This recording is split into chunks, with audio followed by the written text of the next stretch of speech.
بسم اللہ الرحمن الرحیم۔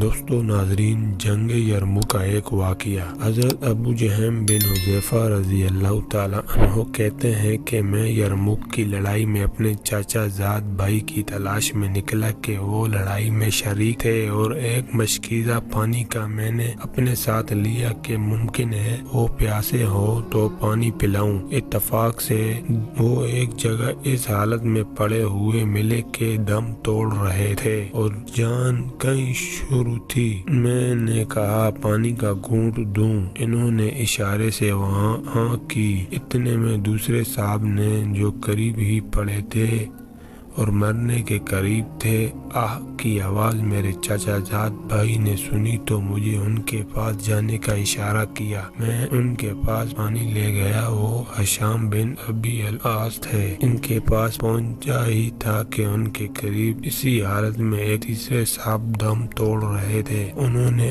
آہ کی۔ ہشام رضی اللہ تعالیٰ عنہ نے مجھے ان کے پاس جانے کا اشارہ کر دیا۔ میں ان کے پاس پانی لے کر پہنچا تو ان کا دم نکل چکا تھا۔ میں شام کے پاس واپس آیا تو وہ بھی جاں بحق ہو چکے تھے۔ ان کے پاس اپنے بھائی کے پاس لوٹا تو اتنے میں وہ بھی اس دنیا سے رخصت ہو چکے تھے۔ دوستو ناظرین، اگر ہماری ویڈیو اچھی لگے تو ہمارے ویڈیو کو لائک کریں، سبسکرائب کرو اور چینل کو سبسکرائب کرتے نہ بھولیے گا۔ شکریہ۔